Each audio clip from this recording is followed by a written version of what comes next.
आपका स्वागत है हिस्ट्री ऑफ थिंग्स में। हिस्ट्री ऑफ थिंग्स में जैसा कि आप लोग जानते हैं कि हम हर बार एक ऐसे व्यक्तित्व से बात कर रहे हैं जो भारत के लिए कुछ अलग कर रहे हैं, कुछ अनूठा कर रहे हैं। तो इसी कड़ी में आज हमारे साथ एक ऐसे व्यक्ति हैं जिनके बारे में जितना कहा जाए उतना कम है। वो एक ऐसे व्यक्ति हैं जिन्होंने अपना सारा का सारा जीवन कला और संस्कृति के लिए लगा दिया है। भारत में बहुत सारे कला और संस्कृति के जो गुरु हैं वो भी उनको अपना गुरु मानते हैं। तो ऐसे भरत गुप्त जी का मैं स्वागत करता हूं हिस्ट्री ऑफ थिंग्स में। भरत गुप्त जी नमस्ते, आपका हार्दिक स्वागत है। और भरत जी ने काफी सारे लेख सभी जगहों पर लिखे हैं, उनके बहुत सारे लेक्चर्स कई जगहों पर होते हैं। कला और संस्कृति के बारे में काफी सारे नाटक और इन सभी चीजों पर भी उनका बहुत अधिक कार्य है।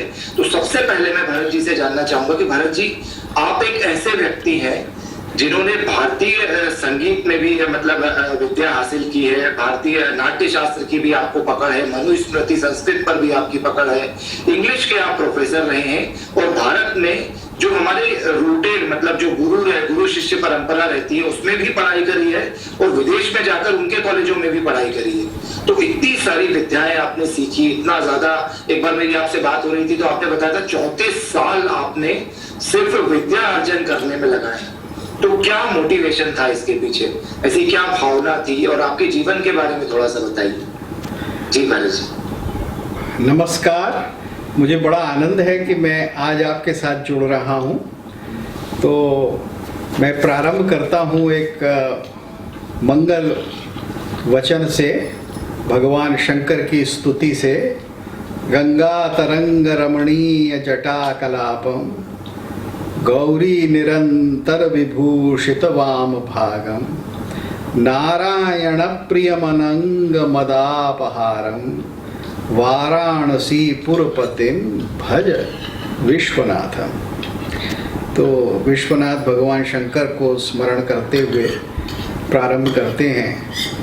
अब आपके प्रश्न का उत्तर कि ये कैसे हुआ, क्या कारण था कि आपने इतनी अलग अलग विद्याओं का अध्ययन किया, तो मैं यही कहूँगा कि ये मेरा सौभाग्य था कि मुझे श्रेष्ठतम गुरु बहुत प्रारंभ से ही, बचपन से ही मुझे श्रेष्ठतम गुरु और संस्कार मिले।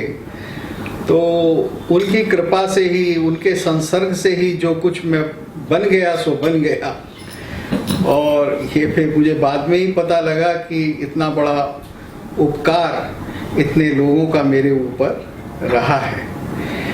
तो देखिए, मेरा जन्म तो एक सामान्य वैश्य परिवार में उत्तर प्रदेश मुरादाबाद में हुआ और फिर पिताजी दिल्ली आ गए और यहाँ व्यापार किया, उन्होंने नौकरी की। लेकिन घर में जो मेरे कानों में ध्वनि सबसे पहले पड़ी, शायद पड़ी होगी या और निरंतर पड़ती रही 16, 17, 18 साल की आयु तक, वो एक तुलसी रामायण की थी। तो तुलसी की रामायण मुझे सुनने को पहले दिन से मिली और आज भी मेरा उसके प्रति विशेष अनुराग है। इसके अतिरिक्त मेरे चाचा जी जो थे वो संगीत के बड़े शौकीन थे। क्लासिकल, शास्त्रीय म्यूजिक जिसको हम कहते हैं, उसका अभ्यास करते थे। तो वो भी मुझे बचपन से ही सुनने को मिला, राग, रागदारी। और कभी कभी बहुत बड़े कलाकार हमारे घर आकर गा भी दिया करते थे। 8 वर्ष की आयु में कृष्णा और शंकर पंडित जी को मैंने अपने घर में ही रात भर की कॉन्सर्ट देते हुए सुना। तो इस प्रकार से ये 2 मेरे जीवन में प्रभाव रहे। यानी मेरा संस्कार जो है और मेरी शिक्षा जो है वो संपूर्णतः इन 2 साहित्य और संगीत, तुलसी का साहित्य और भारतीय संगीत, शास्त्रीय संगीत जिसको कहते हैं, उसके ऊपर 8-10 वर्ष की आयु तक रही। फिर चूंकि मैं इंग्लिश मीडियम स्कूल में गया था तो वहाँ के एक बड़े श्रेष्ठ टीचर और प्रिंसिपल थे आशीष चंद्र देव, जिन्होंने मुझे शेक्सपियर पढ़ाया और शेक्सपियर के प्रति लगन लगा दी। तो मैंने बहुत शेक्सपियर के नाटक पढ़े स्कूल में ही, दीवानगी के साथ पढ़े और छोटे मोटे रोल भी किए। और फिर कॉलेज में मैंने अंग्रेजी साहित्य में बीए किया और एमए किया। लेकिन इस समय एक और विलक्षण घटना हुई कि मेरे कॉलेज में जो संस्कृत के प्रोफेसर थे, आचार्य सत्यभूषण योगी, तो किसी कारण से उनकी बड़ी कृपा मेरे ऊपर हुई और 5 वर्ष तक उन्होंने मुझे लगभग जो बीए एमए में संस्कृत का कोर्स है वो उन्होंने पूरा मुझे पढ़ा दिया। जब मेरा 2-2:30 बजे सुबह का कॉलेज समाप्त हो जाता था तो शाम को 4 से 6 वो घर पर मुझको पढ़ाया करते थे। तो उनकी इस असीम अनुकंपा से आप ये समझिए कि ऑफिशियली मैंने इंग्लिश लिटरेचर किया और एमए किया उसमें, और अनऑफिशियली मैंने एक प्रकार से संस्कृत में भी बीए एमए कर लिया। उसके बाद मैं अमेरिका और कनाडा गया, जहाँ यूनिवर्सिटी ऑफ टोरंटो में उस समय के 2 जो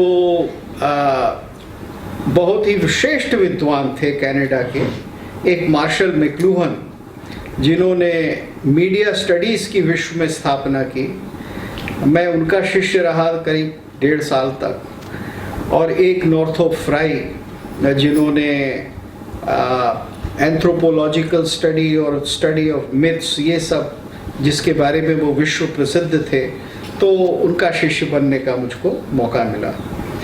तो ये सब उनसे ज्ञान लेकर, उनके संसर्ग से प्रफुल्लित होकर मैं भारत लौटा और फिर मैंने दिल्ली विश्वविद्यालय में सन 72 में पढ़ाना शुरू कर दिया।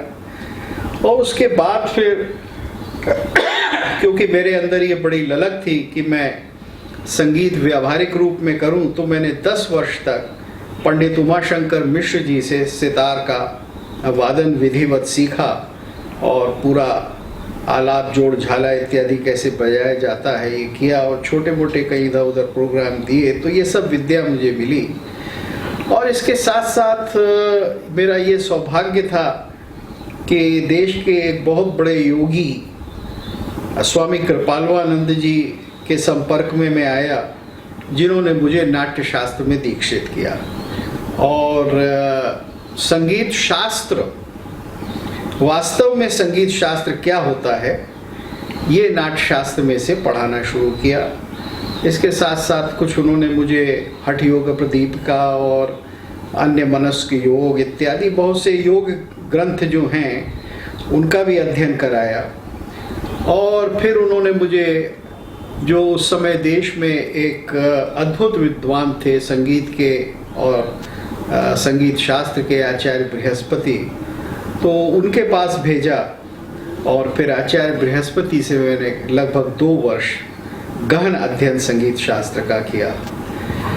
इसके बाद फिर मैं अपने आप अध्ययन करता रहा और मेरे मन में ये जिज्ञासा हुई कि जो भारत का नाट्य है, भारत की कलाएं हैं, चूंकि नाट्य में देखिए सारी विद्याएं आ जाती हैं।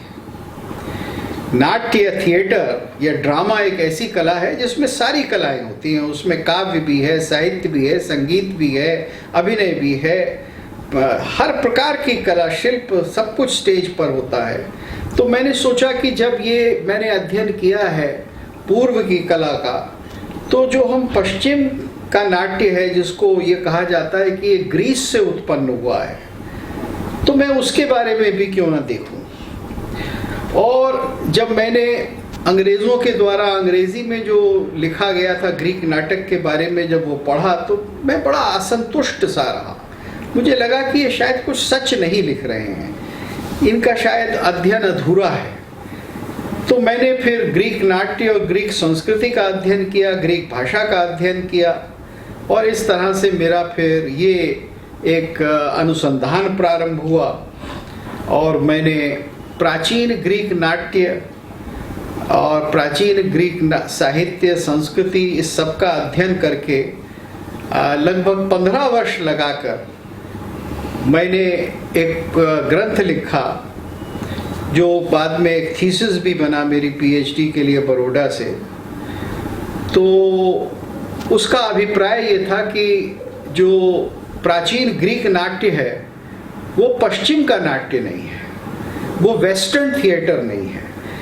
वेस्टर्न थिएटर जो यूरोप में 16वीं शताब्दी से थिएटर या ड्रामा विकसित हुआ वो है। ग्रीक, प्राचीन ग्रीक नाट्य तो भारतीय नाट्य के कहीं अधिक है, और ये दो परंपराएं, यानी भारत की वैदिक नाट्य की परंपरा और ग्रीस की नाट्य की परंपरा, ये एक दूसरे के बहुत अधिक निकट हैं। और ये मेरा ग्रंथ फिर प्रकाशित हुआ 94 में, और तब से वो 6 बार छप चुका है। और फिर मुझे ये सौभाग्य मिला कि मैंने विश्व के लगभग सभी 2-4 को छोड़कर बड़े बड़े विश्वविद्यालयों में अपनी ग्रंथ पर व्याख्यान दिए, उन लोगों के आमंत्रण पर। तो अब ये कार्य भी समझिए सन 94-95 से मैं करता ही आ रहा हूँ। और इस तरह से मैं पश्चिम और पूर्व की संस्कृति का जो भेद है और जो हमारे भारत की संस्कृति की अक्षुण्ण परंपरा है, वैदिक काल से लेकर आज तक, कह लें श्री अरविंद तक या उसके बाद भी आज तक, इसके बारे में बस मैं अपनी जिज्ञासा शांत करता रहता हूँ, कुछ अध्ययन करता रहता हूँ। और मुझे जो महान पुरुष मेरे गुरु के रूप में मुझे मिले, मैं उनका स्मरण करता रहता हूँ। जी जी, तब हम में से बहुत सारे, इवन हमारे व्यूअर्स में से जितनी हमारी उम्र होगी उससे ज्यादा आपका अध्ययन है। तो मतलब अद्भुत है आपका अध्ययन और आपका कार्य। मैं आपसे एक चीज जानना चाहता हूँ, इसीलिए क्योंकि सबसे ज्यादा आपसे ही ये बात जानी जा सकती है जिसने इतना जीवन, कला और संस्कृति को दिया है, कि आजादी के पहले जब हम देखते हैं भारत को, तो कला और संस्कृति बहुत अधिक थी। मतलब मैंने ऐसा भी पढ़ा है किसी जगह कि जब मैकॉले ने कॉन्वेंट स्कूल खोले थे तो बच्चे नहीं मिल रहे थे उसको एडमिट करवाने के लिए, क्योंकि पेरेंट्स गुरुकुल में ही भेजना चाहते थे, भले ही जॉब ना लगे, लेकिन वो कला संस्कृति सिखाना चाहते थे, उन सभी चीजों से सभी जुड़े हुए थे। लेकिन आजादी के बाद ऐसा क्या हुआ कि धीरे धीरे ना सिर्फ शासन प्रशासन बल्कि बच्चे और सभी की मानसिकता कला और संस्कृति से दूर होती चली गई, और कला और संस्कृति का मतलब सिर्फ फुहरता और फिल्मी डांसों तक ही सीमित रह गया। तो ये क्या हुआ आजादी के बाद जिसके कारण कला और संस्कृति को इतना महत्व नहीं मिला, जबकि भारत सिर्फ इसी कारण से दुनिया में जाना जाता है? आपकी बात बिल्कुल सही है, और ये बहुत शोचनीय स्थिति रही है और आज भी बनी हुई है। देखिए, इसका पहला कारण तो ये है कि जब लगभग 19वीं शताब्दी में हमारे देश में एक प्रकार की सुबुगाहट और विद्वान उत्पन्न हुए, दार्शनिक हुए, समाज सुधारक कहें, ये सब स्वामी दयानंद और विवेकानंद और ब्रह्मो समाज इत्यादि, ये सब लोग सामने आए, तो इन्होंने बहुत बड़ा देश को उठाने का प्रयास और भारतीय संस्कृति को पश्चिम की संस्कृति से अलग प्रतिष्ठित करने का प्रयास तो किया। लेकिन इस समय भी ऐसा हुआ कि कुछ विशेष कारणों से कला और संस्कार, या जिसको हम अनुष्ठान या रिचुअल या एक मीमांसक दृष्टि, इससे हम हट गए, क्योंकि एक बहुत बड़ा प्रभाव ईसाईयत का हमारे ऊपर हुआ और मोनोथीइज्म को हम सच्चा धर्म मानने लगे, और हमने भी कहना शुरू कर दिया कि वेद में तो एक ही शक्ति है जिसकी हम अनेक रूप में उपासना करते हैं, और हम तो पॉलीथीइस्ट नहीं हैं, बहुदेवतावादी नहीं हैं, हम तो एक को ही अनेक में मानते हैं।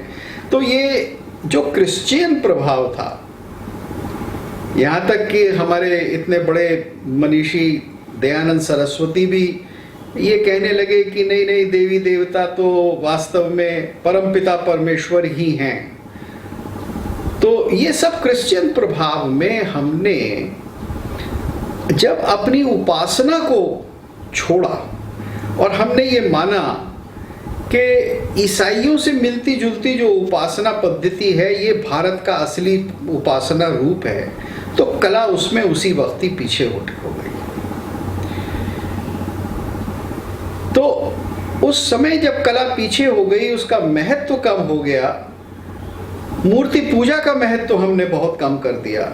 मंदिरों को हमने सोचा कि ये तो अच्छी जगह नहीं है, मंदिर के अंदर क्या जरूरत है, हम तो निर्गुण उपासना करें। यानी ये प्रवृत्ति धीरे धीरे बढ़ती गई और जो बड़े बड़े समाज सुधारक हुए उन्होंने इसकी ओर ध्यान नहीं दिया। तो जो हमारे कला की विकास की भूमिका थी उसको सींचना हमने बंद कर दिया और उसकी हमने प्रतिष्ठा नहीं करी। तो जितने भी हमारे बड़े बड़े लोग हुए आगे चलकर, जो नाम लिए मैंने, ये इनमें मैं समझता हूँ श्री अरविंद और गांधी जी को छोड़कर, क्षमा करें, श्री अरविंद और रविंद्रनाथ ठाकुर को छोड़कर बाकी लोगों में कला की रुचि कम थी। वो लिप सर्विस तो सब करते थे और भारतीय कला की उत्कृष्टता की बात तो सब करते थे, लेकिन उसका गहन अध्ययन हो, उसके बारे में जानकारी हो, उसके ग्रंथों को सामने लाया जाए, ये बात हमारी यानी 19वीं शताब्दी से लेकर 20वीं शताब्दी में भी हमारे जहन में नहीं आई और हमने उसको प्राथमिकता नहीं दी। तो कला वहीं छूट गई। कला के शास्त्रों की ओर अध्ययन नहीं गया, हमने वेदों का अध्ययन किया, हमने तो यहाँ तक कि जो हमारे आचार विचार के ग्रंथ, स्मृतियाँ इत्यादि थी, उनको भी ये सोचा कि नहीं नहीं अब तो रिफॉर्म करना है। तो हम जो एक मोनोथीस्टिक रिफॉर्म में लग गए,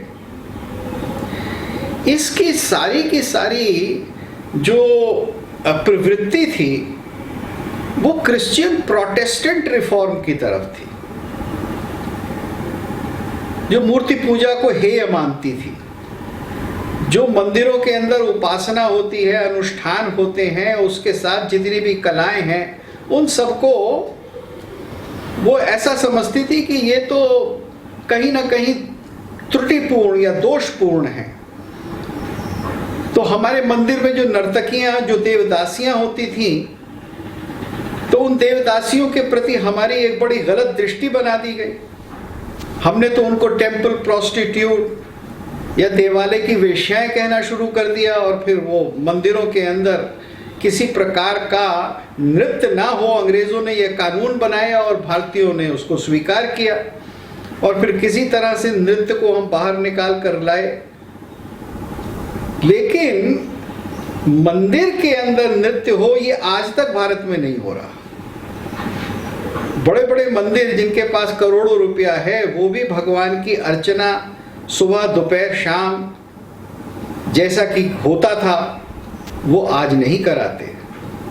वो नृत्यांगनाओं के द्वारा भगवान की पूजा आंगिक वाचिक सात्विक आहार 4 प्रकार के अभिनय के द्वारा हो, संगीत के द्वारा हो, ये नहीं होता,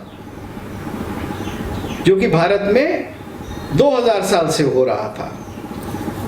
तो इस प्रकार से ये जब हमारी पृष्ठभूमि का आज़ादी से पहले एक तरह से कला से हट गई और हमने ये सोचा कि अरे कला वाला तो बाद में सोचेंगे, पहले तो हम राजनीतिक युद्ध जीत लें।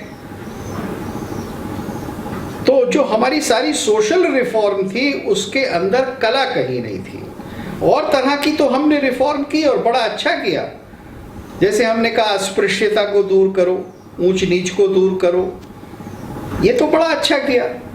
लेकिन जीवन को रसात्मक बनाओ, कलात्मक बनाओ, ये हमने नहीं किया।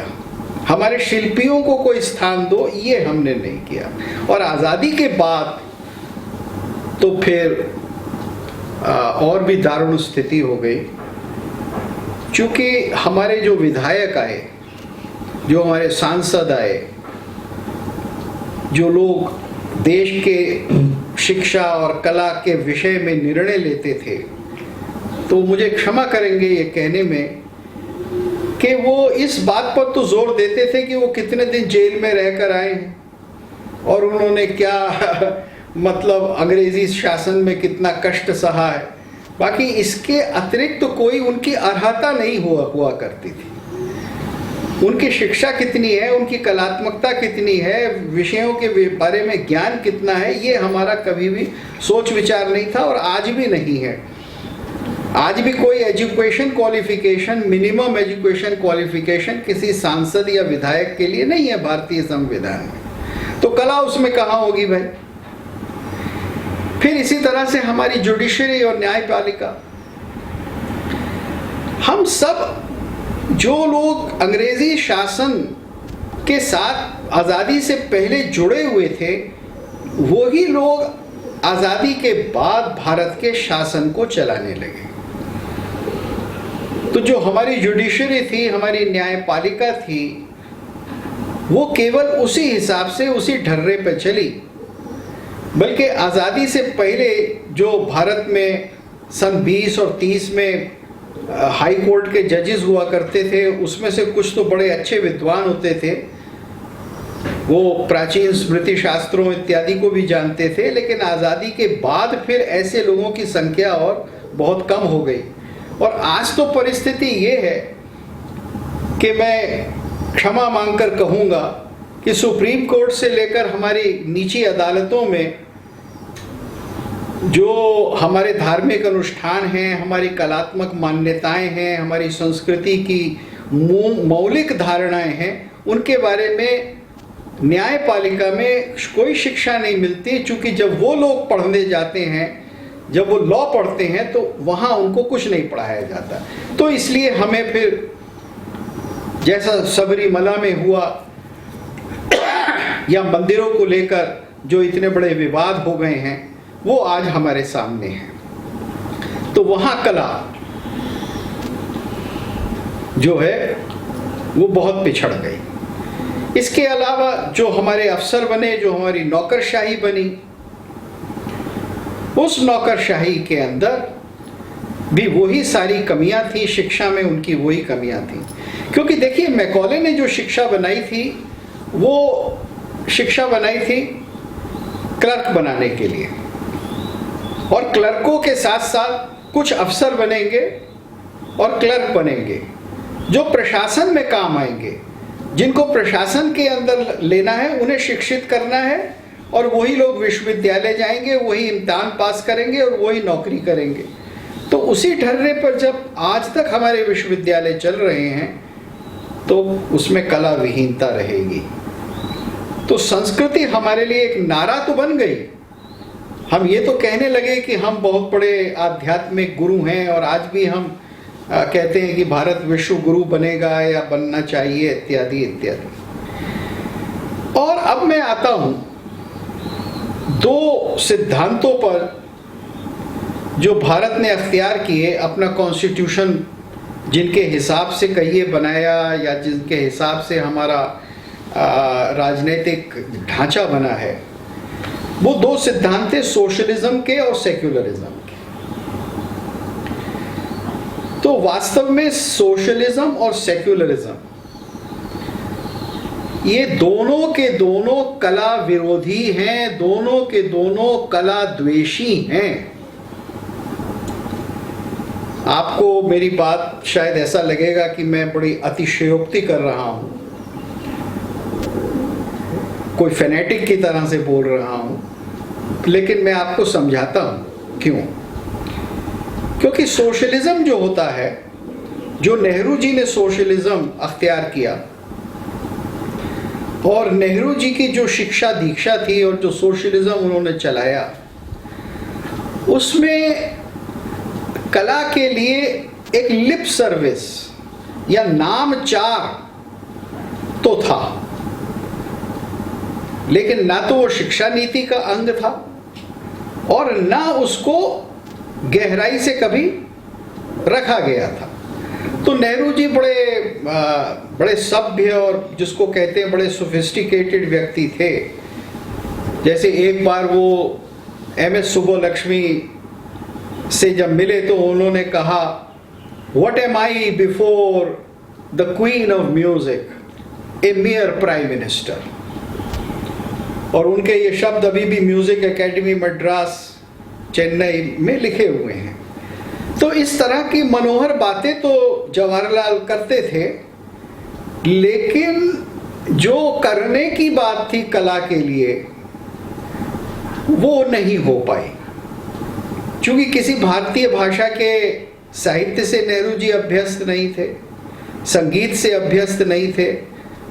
उनकी संतानों का पूरा जो परिवार आया वहाँ किसी ने किसी कला का अभ्यास नहीं किया। तो आप देखेंगे कि जब शासक वर्ग में नहीं होता है तो उसको संरक्षण नहीं मिलता।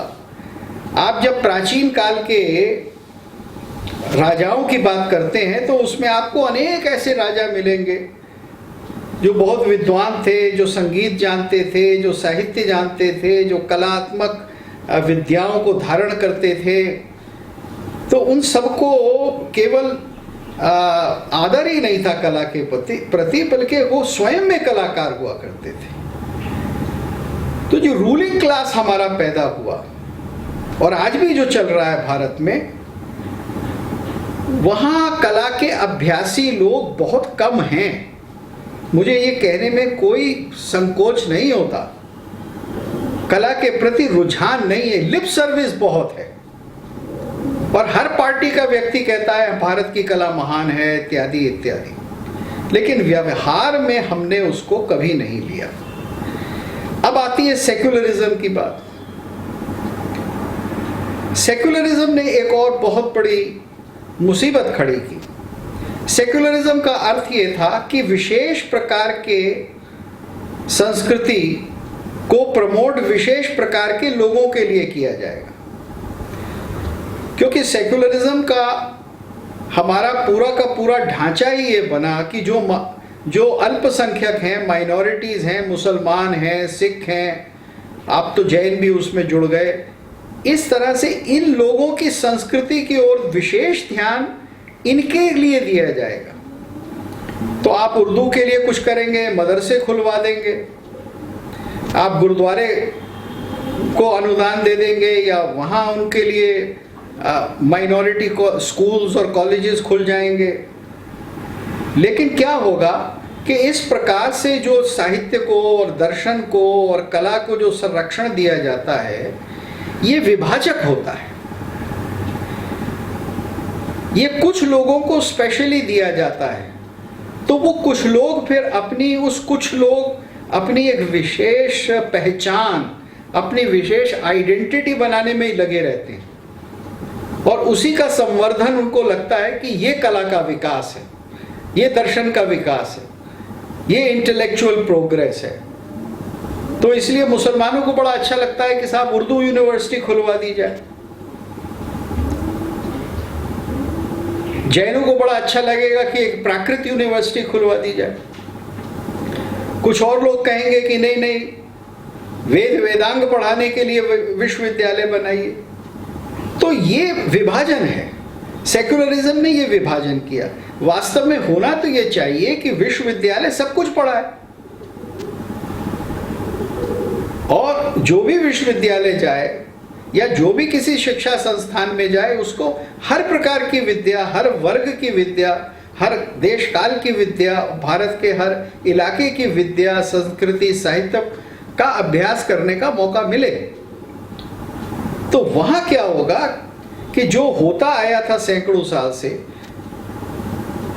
कि संगीत के लोग थे तो वो गजल भी गाते थे और वो संस्कृत के श्लोक भी गाते थे, अष्टपदी भी नाचते थे, और वो कौल भी गाते थे, वही लोग गाते थे, अलग अलग नहीं थे।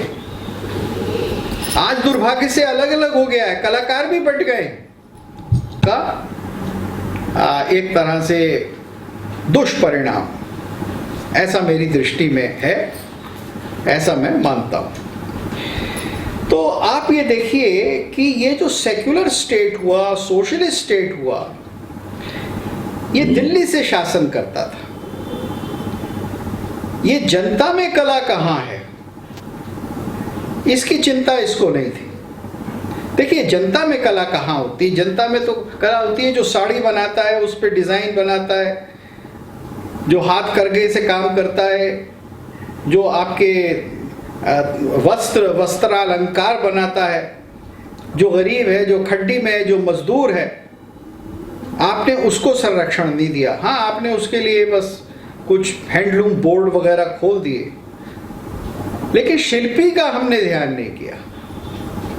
क्योंकि सोशलिज्म जो है वो तो ब्यूरोक्रेसी के थ्रू कुछ प्रोग्राम चला देता है, लेकिन संरक्षण हमारे शिल्पियों को नहीं मिलता। फिर हमारे मंदिर, जो कि कला के बहुत बड़े संस्थान थे, उनके ऊपर तो एक विशेष संकट आ गया। मंदिरों को तो साहित्य का, संगीत का, दर्शन का, विद्याओं का, तरह तरह की जो कलाएं हैं, जो कामशास्त्र में 64 कलाएं बताई गई हैं, उन सब का स्थान दोबारा आज़ादी के बाद बनाना चाहिए था। लेकिन वो न सब होकर हिंदुओं के मंदिर पर तो विशेष रूप से सरकारी कब्जे हो गए, और वहाँ जो धन इकट्ठा हुआ वो सेक्युलर काम में लग गया, वो भारतीय विद्याओं में, देश की जनता की विद्याओं में वो नहीं लगा। तो कला का विकास फिर कहां से होता? क्या साहित्य और संगीत का विकास साहित्य एकेडमी और संगीत नाटक एकेडमी ही कर लेती और उसकी शाखाएं कर लेती?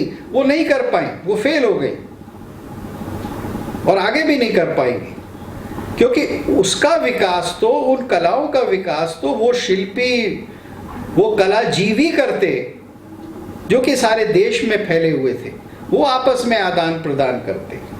तो मैं समझता हूं इस तरह से संस्थाओं का विकास हुआ। सोशलिज्म और सेक्युलरिज्म ने अलग अलग संस्थाओं का विकास तो कर दिया, लेकिन उन संस्थाओं पर आधारित जो कला जीवी थे, जो दर्शन जीवी थे, जो शिक्षक थे, विद्वान थे, उनका विकास नहीं हुआ, उनको संरक्षण नहीं मिला। तो ये आपके प्रश्न, दूसरे प्रश्न का उत्तर देने का मैंने प्रयास किया। अब अपना अगला प्रश्न पूछें। तो इसी पर मेरा एक अगला प्रश्न है कि अभी हम लोगों ने ये जाना कि क्यों कला और संस्कृति भारत आजादी के बाद बढ़ नहीं सकी जी, तो अगर उसे बढ़ाना चाहते हैं आज जी, तो ऐसा क्या करना चाहिए जिससे कला और संस्कृति को वापस पुनः स्थापित भारत में किया जा सकता है?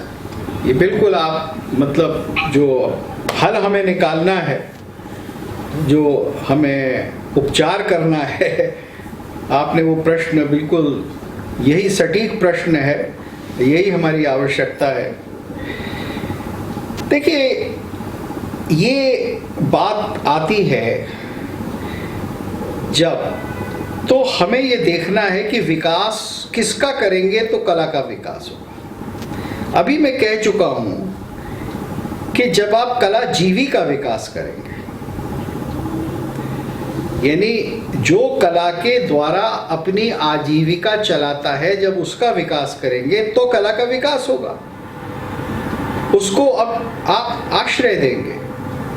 जैसे एक पुरानी कहावत है संस्कृत की, आश्रयेण शोभन्ते पंडिता वनिता लता, के संरक्षण मिलने पर, प्रोटेक्शन मिलने पर, बढ़ावा मिलने पर पल्लवित होते हैं, उनकी प्रतिभा हमारे सामने आती है। किनकी? जो पंडित हैं, आचार्य हैं, विद्वान हैं। वनिता, स्त्रियों की। अगर आप स्त्रियों को शिक्षा ही नहीं दोगे तो वो अपनी प्रतिभा कैसे दिखाएंगी समाज में? तो पंडिता, वनिता और लता। लता का मतलब है कि जो पेड़ का आश्रय लेकर फूल खिल, लता बढ़ती है। तो यानी आश्रय हमें देना है उनको जो कि विकास कर सकते हैं। तो कला जीवी को आप विकसित करेंगे, कला के द्वारा विकसित करेंगे तो कला का विकास होगा।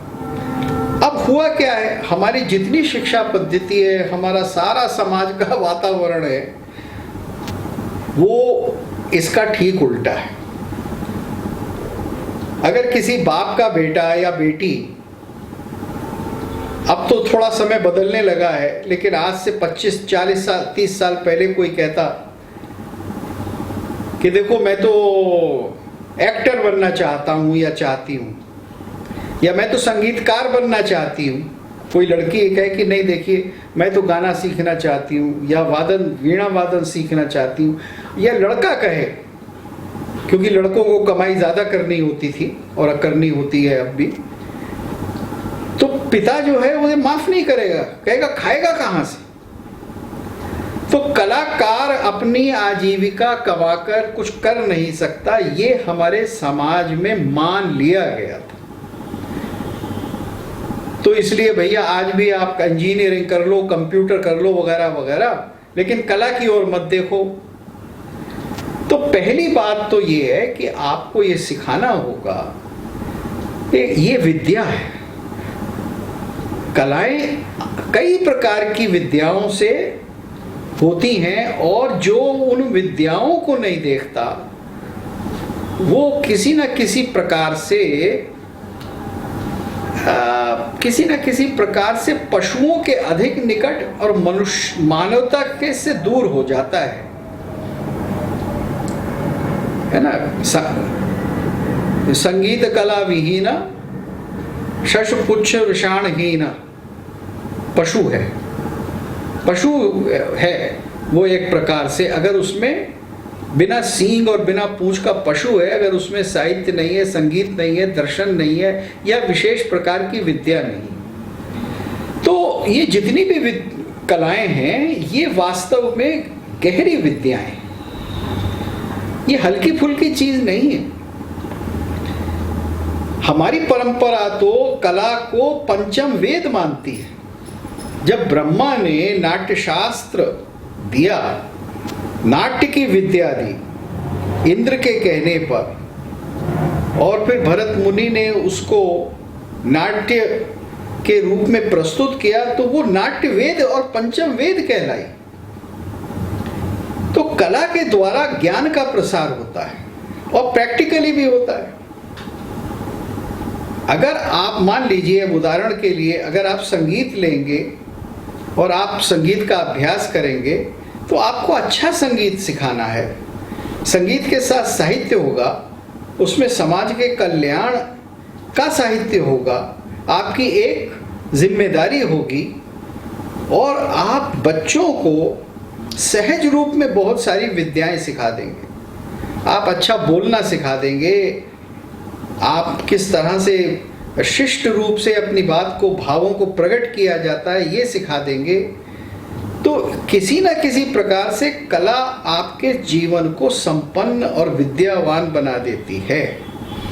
अब उससे आप आजीविका भी कमा सकते हैं। तो ये आजीविका और कला का जो विच्छेद कर दिया गया, अब धीरे धीरे वो कम हो रहा है।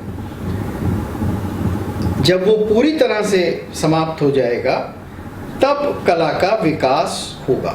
आप शिल्पी को जब संरक्षण देंगे, और इसमें जो सोशलिस्ट मॉडल है कि दिल्ली के अंदर जो सरकार है, ह्यूमन रिसोर्स मिनिस्ट्री या मिनिस्ट्री ऑफ एजुकेशन है, वो सारे देश की नीति बना देगी, कल्चर की नीति बना देगी, ये एक बहुत बड़ा भ्रम है। ये राजधानी से संचालित नहीं होती, भारत की ये परंपरा नहीं है। अगर मैं उदाहरण दूं तो तानसेन जो थे, वो एक छोटा सा राज्य था रीवा, वो रीवा में तैयार हुए थे। रीवा नरेश ने उनको तानसेन बनाया था। वो तो अपने बुढ़ापे में, जब अकबर ने सुना कि हाँ एक बहुत बड़ा गायक है, तो उसने आदेश दिया और उनको जबरदस्ती बुलवा लिया। तब उन्होंने आगरे के अंदर राजधानी में आकर नवरत्न के पद को अलंकृत किया। तो कलाकार राजधानी में नहीं पैदा होता है, वो तो छोटे छोटे स्थानों में पैदा होता है। तो भारत के छोटे छोटे स्थानों में, गांवों में, वहां हमारी कला का, हमारे दर्शन का, हमारी विद्याओं का विकास होना है, और वहां उनको संरक्षण देना है।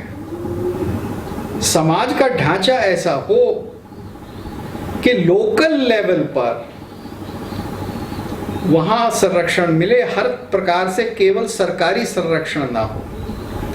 वहां जो अन्य लोग रहते हैं जो धनाढ्य लोग रहते हैं या कम धनाढ्य भी रहते हैं, लेकिन जो कला के प्रति एक आदर का भाव रखते हैं और उसको प्रैक्टिकली कुछ देने के लिए उद्यत होते हैं, कला के स्कूल और कला के कॉलेजेस और विद्या के संस्थानों को धन दें, सरकार उनको इनकम टैक्स में रिबेट दे, हेवी रिबेट दे। क्या आवश्यक है कि मैं टैक्स दूं और फिर सरकार उसमें से कल्चर के लिए दे, और अक्सर देती ही नहीं है या बहुत कम देती है और फिर यही झगड़ा होता रहता है। क्या मुझे अधिकार नहीं है ये कहने का कि मैं आपको इतना टैक्स देता हूं साल का, उसमें से कला के लिए आप कुछ भी नहीं देते? तो इससे अच्छा यही है कि मैं सीधा दे दूं और आप मुझे टैक्स रिबेट दे दें, जैसा कि हजारों साल से होता आया है। भारतवर्ष में विद्या का संरक्षण केवल राजा नहीं करता था, राजा तो कभी कदाच गए तो उन्होंने दे दिया, वरना जो जनता थी वही शिक्षक को, कलाकार को संरक्षण देती थी। तो इस प्रकार से जब प्रादेशिक स्तर पर कला का संरक्षण होगा तब कला का विकास होगा।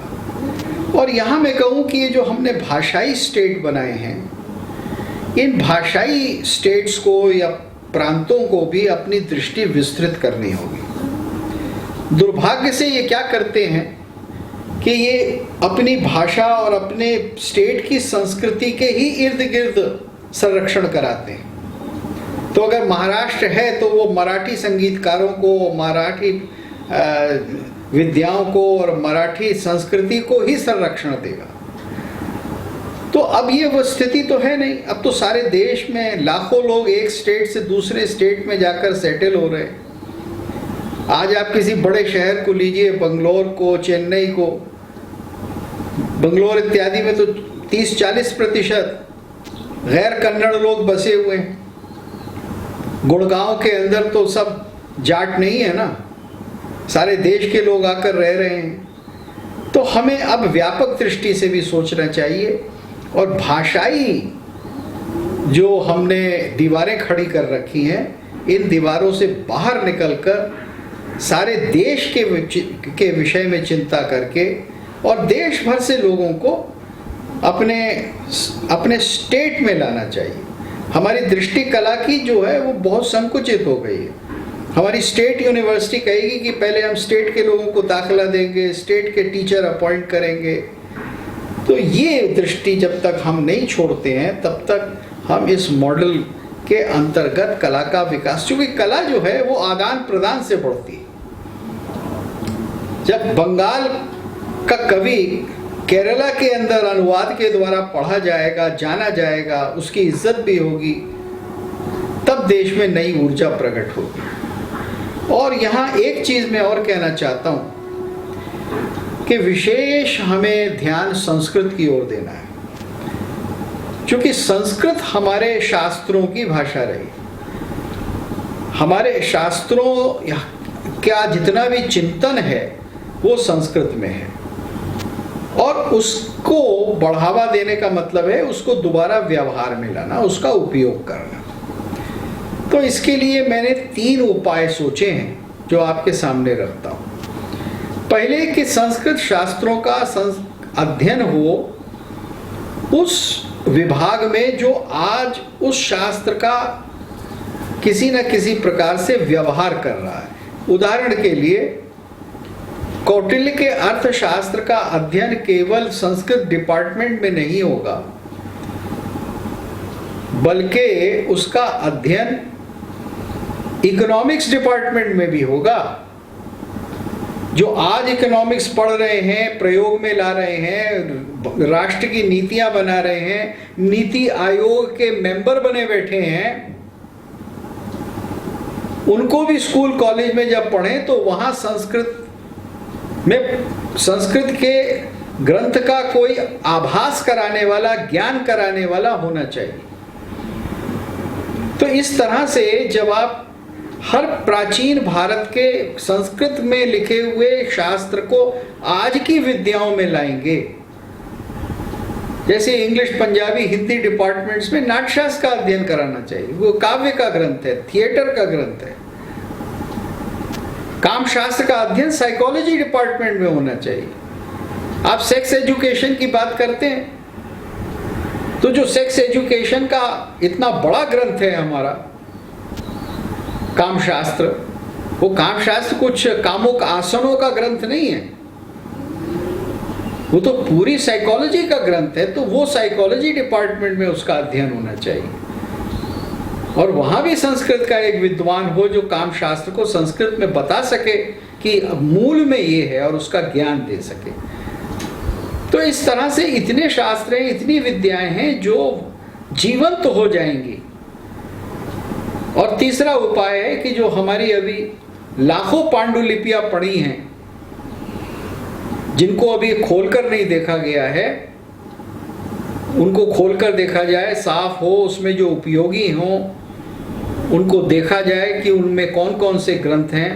बहुत सारे लुप्त ग्रंथ हमें मिलेंगे, और संस्कृत के इस विकास से सारे भारत के चिंतन का विकास होगा। जो संस्कृत को एक बस खाली प्राचीन भाषा या हिंदू भाषा या नॉन सेक्युलर लैंग्वेज बना दिया गया है, इन सब व्यर्थ की धारणाओं से हम बाहर आएंगे। तो इस तरह से ये कुछ उपाय हैं जिससे कला में एक बहुत सहज विकास हो सकता है, और ऐसा विकास जो हमारे जीवन को बेहतर बनाता है निरंतर।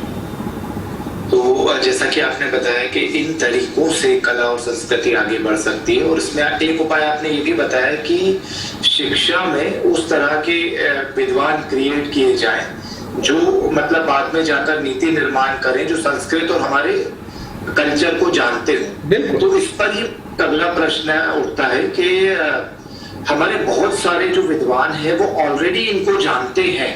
हाँ। इन स्वदेशी विचार वाले उन विद्वानों को पॉलिसी मेकिंग में जगह ना मिलना, राजनीति में जगह ना मिलना, जैसा कि आपने बताया, चलिए लोकसभा तो हम मान सकते हैं, लेकिन राज्यसभा में तो इस तरह के विद्वान भेजे जा सकते थे। क्यों सिर्फ राष्ट्रपति ही 12 कलाकार चुनकर भेजे? क्या बाकी के राज्यसभा सांसद उस तरह के चुनकर नहीं भेजे जा सकते जो बुद्धिजीवी हो, पढ़े लिखे हो, कलाकार हो, कला संस्कृति को जानते हो? दूसरा एक मेरा विदेश नीति से भी जुड़ा हुआ प्रश्न है जी, कि विदेश नीति में अक्सर लोग सिर्फ आईएएस क्लियर कर आईएफएस बनकर चले जाते हैं। अब आईएएस क्लियर करने में हम सभी जानते हैं कि रोमिला थापर की बुक्स और कम्युनिस्टों की बुक्स पढ़कर वो जाता है बच्चा, और उसके अंदर तो ये बताया जाता है कि भारत के अंदर तो कास्टिज्म है, भारत के अंदर औरतों पर अत्याचार, और ये सारी चीजें पढ़कर जो भारत का बच्चा विदेश जाकर आईएफएस बनेगा, वो बच्चा तो असल में यही बताएगा ना दुनिया में भारत की संस्कृति के बारे में कि भारत में तो अत्याचार होते हैं, भारत में बुरा होता है, भारत में कुछ अच्छा नहीं, क्योंकि उसको कला संस्कृति तो सिखाई नहीं गई। दूसरा, आफ्टर ट्रेनिंग भी उसको पता नहीं ये सब बताया गया कि नहीं मसूरी में। तो क्या स्वदेशी बुद्धिजीवियों को पीछे कर और विदेशी खरीदे हुए जो बुद्धिजीवी जो ऑक्सफोर्ड हार्वर्ड से हम लेकर आ रहे हैं, उनको आगे कर कला संस्कृति कभी आगे बढ़ सकती है? देखिए, बिल्कुल नहीं बढ़ सकती, और इसीलिए उन लोगों का आधिपत्य है वहां। अब इन विदेशी विश्वविद्यालयों में लोग बड़े सीना तान कर कहने लगे हैं कि I will teach you what is your culture. आप मेरी बात मानिए, आप वेंडी डॉनिगर से सुनिए और जानिए कि कामशास्त्र क्या था। तो इस प्रकार की तो एक दुराग्रह चल रहा है। अब देखिए, आपने बात विदेश नीति की कही, आईएएस आईएफएस की कही, तो यहाँ मेरा ये कहना है कि जितनी भी हमारी ब्यूरोक्रेसी या अफसरशाही है, इसमें एक आमूल चूड़ परिवर्तन की आवश्यकता है। आप किस तरह से सिलेक्शन करेंगे? आज तो जो पूरा का पूरा तरीका बना हुआ है वो बहुत ही एक प्रकार से, मैं तो यहाँ तक कहूँगा दूषित ही नहीं, कलुषित है। उसका कोई तर्क नहीं है, उसका कोई आधार नहीं है कि किस काम के लिए आपको तैयार होकर आना है और फिर इम्तिहान देना है। आप किसी भी विषय में बीए कर लीजिए और एमए लेवल तक की तैयारी कर लीजिए, इंजीनियरिंग कर लीजिए, सॉफ्टवेयर पढ़ लीजिए, मेडिसिन पढ़ लीजिए और आप आईएएस का इम्तिहान दे देंगे। तो ये जो इस प्रकार की एक ऊल जलूल व्यवस्था हो गई है, इसको खत्म करना है। हर प्रकार के नौकरशाही के लिए उस विषय के जानकार और कुछ थोड़ा बहुत अनुभव किए हुए व्यक्ति को ही उसका इम्तिहान देकर उस नौकरी में, उस सर्विस में आने का अधिकार या प्रावधान होना चाहिए। अब आप देखिए, ये बताया गया है मुझे कि लगभग 600-700 इंजीनियर होते हैं हर साल, जो कि 1000 आईएएस के लोगों में सिलेक्शन बैच में होते हैं। तो अब ये तो बिल्कुल ही एक प्रकार से यानी 5 साल जो उन्होंने पढ़ा उसका कोई उपयोग वो नहीं करने वाले। तो होना ये चाहिए कि जिसको आईएएस बनना है वो पहले भारत की अंग्रेजी और हिंदी के अतिरिक्त 2 भाषाओं में लिखना, पढ़ना, बोलना आए उसको। क्योंकि अगर आप भारत के अलग अलग प्रांतों में जाएंगे, ऑल इंडिया सर्विस में जाएंगे, तो वहां के लोगों से उनकी जुबान में बात तो कर सकें। तो पहले आप पढ़कर आइए, तैयार होकर आइए, फिर इम्तिहान देने आइए। इसी तरह से अगर आपको आईएफएस में जाना है तो वहां के कुछ जो विषय हैं और जो भारतीय संस्कृति है, भारतीय संस्कृति की जानकारी है, उसको बहुत अच्छा पढ़कर और फिर उसके पेपर में पास होकर तब आपको अपॉइंटमेंट मिलना चाहिए।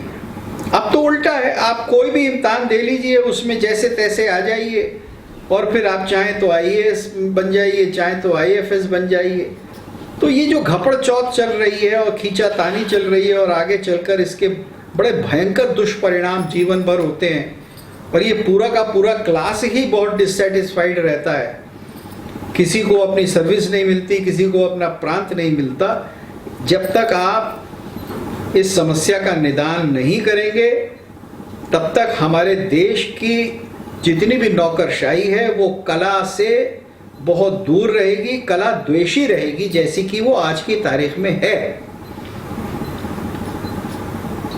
तो ये कला के लिए, कला का अर्थ यही है कि आप जो देश के कलाजीवी हैं उनका ध्यान रख सकें अगर आप आईएएस हैं तो, और अगर आईएफएस हैं तो हमारे देश की कला के विषय में आप भारत के अंदर, भारत के बाहर उसका परिचय दे सकें और अंतर्राष्ट्रीय स्तर पर हमारे जो राष्ट्रीय हित हैं उसके बारे में आप सोच सकें, बता सकें। और इसीलिए हमारे जितने भी दूतावास हैं उन सब के अंदर एक बहुत बड़े परिवर्तन की आवश्यकता है। हमारे दूतावास हमारी संस्कृति को किसी भी तरह से प्रतिबिंबित नहीं करते हैं। मैं 10 भारत के बाहर दूतावासों में जा चुका हूँ, कुछ संपर्क रहे हैं मेरे, अब भी हैं, और मैं अच्छी तरह जानता हूँ कि वहाँ बहुत बड़ी कमी है। उनके संपर्क नहीं होते, वो वहाँ के हमारा एम्बेसडर ये तक नहीं जानता कि जिस देश में वो नियुक्त हुआ है उस देश में भारत के विद्वान कौन है बड़े बड़े।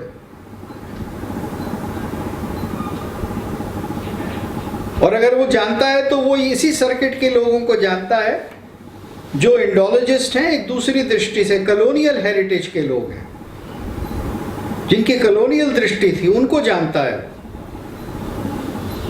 लेकिन उस भूमि के, उस देश के जिन लोगों ने बरसों लगाकर अध्ययन किया है भारत का या कला की साधना की है, उनसे उसका संपर्क नहीं हो पाता।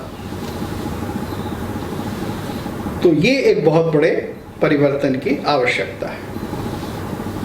जी, जैसा कि आपने बताया ये बिल्कुल सही भी है, और सरकार की तरफ से भी इस तरह के इस बार कुछ बयान आए थे कि जो व्यक्ति जिस फील्ड का है उसको उस फील्ड में ही पढ़ाया जाए। ऐसा नहीं कि एक ही एग्जाम कोई भी पास कर उसमें भी एप्टीट्यूड ज्यादा हो वो करके कोई भी बन जाए, बाद में पूरा का भरा कर दे। मतलब स्वास्थ्य विभाग का अफसर कोई ऐसा व्यक्ति बन सकता है जिसने कभी बायोलॉजी को हाथ भी नहीं लगाया हो। बिल्कुल, होता ही ऐसा है, होता ही ऐसा है।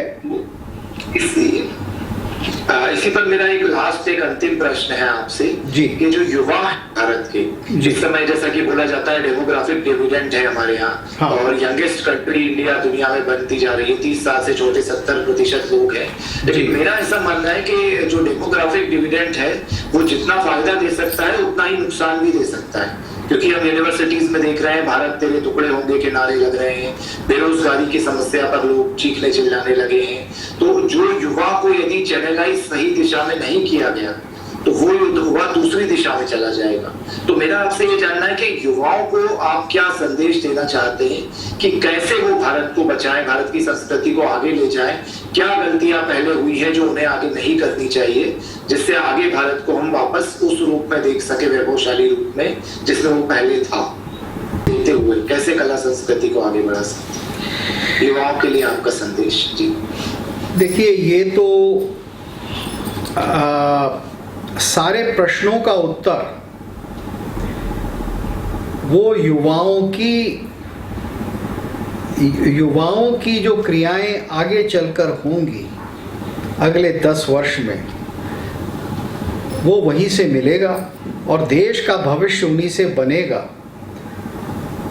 और आप बिल्कुल सही कह रहे हैं कि इसमें जहां हमारे पास अपार ये एक धनराशि है युवाओं की, यानी युवा धन है एक प्रकार से ये हमारे देश का, तो अगर सही दिशा नहीं मिलती है तो फिर ये उल्टा भी हो सकता है, ये देश को दारिद्र्य की ओर भी ले जा सकता है। अब इसमें 2 बातें हैं। पहली बात तो ये है कि आपको भारत और भारत की संस्कृति, उसमें एक श्रद्धा उत्पन्न करनी चाहिए। देखिए, मैं केवल राष्ट्रवाद, उस प्रकार के राष्ट्रवाद की बात नहीं कर रहा कि भाई 15 अगस्त है तो आवाज़ दो हम एक है कि गाने हम सुनने लगे हैं और इस तरह के मार्च हो जाए और कुछ जलसे हो जाएं और कुछ इंडिया गेट के ऊपर 50,000 लोग बैठकर आसन कर लें। वो सब चीज़ें ठीक हैं, उनकी एक मर्यादा है और उनमें से कुछ, उन तिलों में बहुत थोड़ा सा ही तेल निकल सकता है, अगर इसको मैं कहूँ तो। करना तो दूसरा काम है। वो पहला काम तो ये कि आपको अपने देश के अंदर विश्वास होना चाहिए और ये मानना चाहिए कि आप इस देश के हैं और अन्यत्र आपके लिए संसार में कोई जगह है नहीं। आप अगर दूसरी जगह भी जाकर बसते हैं, क्योंकि हमारे युवाओं के अंदर और समृद्ध वर्ग के युवाओं में ये बहुत कुछ सोच है, अगर आप दूसरी जगह भी जाकर बसते हैं तो ये मत समझिए कि केवल उस देश की संस्कृति से ही आपकी पहचान बन जाएगी और उस देश की संस्कृति में जाकर आप कुछ अनुदान कर पाएंगे, कुछ कंट्रीब्यूट कर पाएंगे केवल उस देश की ही विद्याओं को वहां के सक्सेसफुल ढंग से रह कर। You cannot be a success in US, Canada, Europe by just being a good European or a good American. Unless you know how to be a good Indian, you will not be able to contribute something special to that society.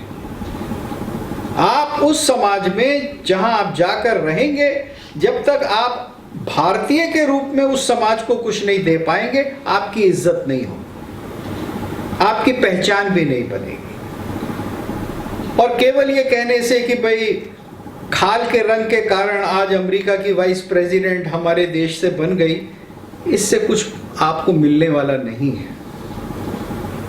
ये ऐसी छोटी मोटी बातें जो हैं वो काम नहीं आती। ये मैंने विदेश के कॉन्टेक्स्ट में इसलिए बात कही कि हमारे देश में युवाओं के अंदर ये बहुत बड़ा भ्रम है कि हम बाहर जाकर अपनी आजीविका बनाएं, उसी के हिसाब से तैयार हों, उसी के हिसाब से शिक्षा दीक्षा लें और जो लोग हैं, हमारे समृद्ध लोग हैं, हमारे जो धनिक लोग हैं देश के, वो अपनी संतानों को उसी तरह से तैयार कर रहे हैं। तो हमें इसका उल्टा सोचना है। इसका उल्टा ये है कि आप भारत में जन्मे हैं, आप भारत के हैं, चाहे आप विश्व के किसी कोने में भी रहें, और रहेंगे तो आप अधिकांश लोग तो भारत में ही रहेंगे, लेकिन जो नहीं भी रहें उनके हृदय में निरंतर भारत ही होना चाहिए। तो ये है, तो ये भारत कैसे होगा? ये भारत होगा एक नाता बनाने से, और वो नाता बनता है भारत की कलाओं के द्वारा, भारत की विद्याओं के द्वारा। कला का अर्थ केवल ये नहीं है कि भाई थोड़ा सा म्यूजिक सीख लो या अपने अकॉर्डियन पे कुछ या कंपोज कर लो, ये नहीं है। कला का अर्थ तो बहुत गहरा है, बहुत सारी हमारी विद्याएं हैं, इतनी सारी। तो जब तक उन विद्याओं के आप निकट नहीं आते हैं, आपकी भारतीय पहचान नहीं बनेगी। और फिर ये चीज है जो आपको आजीविका भी दे देती है, आंशिक रूप में आजीविका भी देती है, और आपके जीवन को सुंदर भी बनाती है। आजकल मैं देख रहा हूं, जैसे वेशभूषा को ले लीजिए, जो हमारी युवतियां और युवा हैं वो अपनी वेशभूषा ही छोड़ रहे हैं, और वास्तव में जिसको कहते हैं रैम्पेट अगलीनेस, उसमें जा रहे हैं। एक बदरूप और कुरूप प्रकार के कपड़े पहन रहे हैं, जो किसी प्रकार भी न अच्छे हैं, न आबो हवा के हिसाब से हैं, और न इस देश के कपड़ा बनाने वाले उद्योग को प्रोत्साहित करते हैं। तो आप जीन्स पहन लीजिए, टॉप पहन लीजिए। अब ये इस प्रकार के बड़े ही, मैं तो इनको कुरूप ही मानता हूँ, क्षमा करें, बदरूप ही मानता हूँ, रंगहीन हैं ये, इनमें कुछ इनके अंदर कोई सौंदर्य नहीं है, एस्थेटिक ब्यूटी नहीं है। तो जब हम इस प्रकार से काम करेंगे तो हमारी सोच भी वैसी बनेगी। तो अगर आप अपनी पहचान बनाना चाहते हैं तो आप अपने यहाँ की चीजों का उपयोग सहज रूप में कीजिए और अपने लोगों को कुछ दीजिए। तो महिलाएं और पुरुष अगर यहाँ के कपड़े पहनेंगे तो यहाँ के कपड़े बनाने वाले, हाथ करघा को चलाने वाले यहाँ के जो हमारे कलाकार हैं, आप उनको संरक्षण देंगे। आप अब ये बात मैंने एक रूपक के रूप में कही, ये दर्शन में भी आती है, ये टेक्नोलॉजी में भी आती है, हर प्रकार की विद्याओं में आती है। तो यूथ को ये देखना है कि मैं किस प्रकार से भारतीय बनूं। भारतीय का मतलब है मैं व्यवहारिक रूप में यहाँ की किसी विद्या को अच्छी तरह से जानूं, पहचानूं और अपने जीवन के प्रयोग में लाऊं अपनी रुचि के हिसाब से। तो उसमें कुछ लोग होंगे जो वेद का अध्ययन करके मंत्रों को पढ़ेंगे, कुछ संगीत को पढ़ेंगे, कुछ इस देश की जो ज्योतिष विद्या है उसको देखेंगे, एस्ट्रोलॉजी और एस्ट्रोनॉमी को देखेंगे, कुछ अर्थशास्त्र को पढ़ेंगे, कुछ यहाँ जो तरह तरह के और शिल्प थे जो प्राचीन काल में धातु के बारे में इतनी हमारी विद्याएं थी, धातुओं में क्या क्या हो सकता है, धातुओं से क्या क्या बनता है, तलवारें कैसे बनती हैं, इन सब का अध्ययन करेंगे। अगर आप इंजीनियर हैं तो आप ये तो जान सकते हैं, मान लीजिए आपने मैकेनिकल इंजीनियर किया है दिल्ली IIT से, तो आपका मस्तिष्क इतना बंद तो नहीं होना चाहिए कि भारत में इस विषय में मैकेनिकल इंजीनियरिंग में क्या होता था मैं जानूं। अब वैसे तो IIT को पढ़ाना चाहिए मैकेनिकल इंजीनियर, भारत के इतिहास में कहाँ कहाँ मैकेनिक्स कौन सा रहा है, लेकिन अगर नहीं भी पढ़ाया जाता तो आपको तो कुछ खोज करनी चाहिए। अगर आप एलोपैथिक डॉक्टर हैं तो आपको आयुर्वेद का अच्छा ज्ञान होना चाहिए और आपको उसका प्रयोग करना चाहिए। अभी तो ऐसे भी डॉक्टर सुनने में आते हैं जो कहते हैं आयुर्वेद है सुपरस्टिशन। अब ऐसे कम हैं, लेकिन 30-40 साल पहले तो ऐसे लोग हर वक्त ही सड़क पर मिल जाया करते थे। तो ये जो द्वेष हमने पैदा किया है, और ये द्वेष कुछ जैसा मैंने कहा 19वीं शताब्दी में प्रारंभ हुआ और आज़ादी के बाद हमारी शिक्षा नीति, सांस्कृतिक नीति में बहुत व्यापक हो गया, और कहीं ना कहीं वो अब भी चल रहा है। क्योंकि कुछ ऐसे सोच के लोग हैं जो सोचते हैं कि भारत का जितना भी सांस्कृतिक इतिहास है वो निरर्थक है,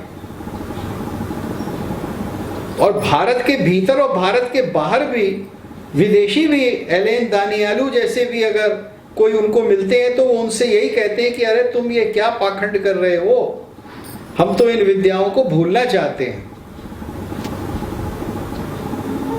तो ऐसे लोगों को मैं नहीं समझता कि भविष्य में दुनिया में कहीं भी कोई स्थान मिलेगा और या वो अपनी कोई पहचान बना पाएंगे, और भारत को तो वो हर तरह से निर्बल ही करेंगे। और अगर आप अपने देश को निर्बल करते हैं तो आप सबसे पहले अपने आप को निर्बल करते हैं। तो कला के विकास का अर्थ है कि मैं अपनी संस्कृति का विकास करके अपने देश को, अपनी भूमि को, अपने लोगों को मैं समृद्ध कर रहा हूं। ये नारा वसुधैव कुटुंबकम का तो बहुत लगता है, लेकिन आप वसुधा के कुटुंब की चिंता करने से पहले अपने भारतीय कुटुंब की तो बात करें, और उस भारतीय कुटुंब की क्या छवि है, वो कितनी सशक्त और सुंदर हो सकती है, उसको लेकर अगर हम बाहर जाएंगे तब बाहर भी हमारी कोई इज्जत होगी। क्योंकि विद्या ही आपके काम आती है, वो स्वदेश में भी काम आती है और वो विदेश में भी काम आती है। विद्या अर्थ करी यशस् सुख करी,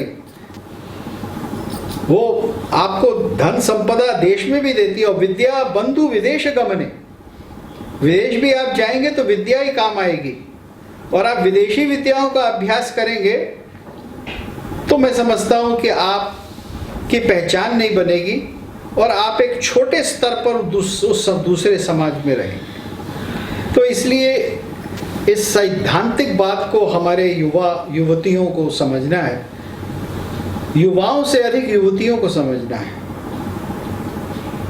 स्त्रियों को समझना है। क्योंकि स्त्रियां जो हैं वो माता स्वरूप है, भूमि स्वरूप है, तो वो जननी है और मातृभूमि भी जननी है। तो स्त्रियों के बिना मातृभूमि नहीं हो सकती, स्त्रियां ही मातृभूमि स्वरूपा हैं। तो कला का भी वही स्थान है। हमारी सारी परंपरा में जो स्त्री शक्ति है, जो मातृशक्ति है, जो शक्ति है, वो स्त्री रूपा है और वही कला की शक्ति है। तो ये हमको समझना चाहिए, और ऐसा अगर हम करेंगे तो इसमें कोई संशय नहीं कि हम सशक्त होंगे, हम सुंदर होंगे, हम अच्छे होंगे, हम निर्भीक होंगे।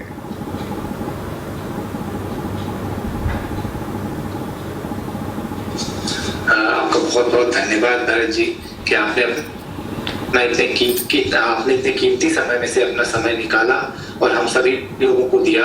आशा है युवा जो आपका इंटरव्यू देखेंगे उससे बहुत कुछ सीखेंगे, जानेंगे, और कला और संस्कृति क्या होती है असल में वो उनको समझ आएगा।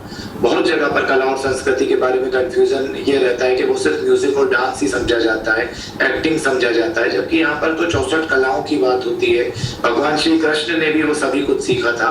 और आपने कुछ राजाओं का भी बताया जो प्राचीन काल में, जैसे यदि हम बात करें विक्रमादित्य हुए या और भी हमारे जो राजा हुए, उनमें बहुत सारे गुण थे।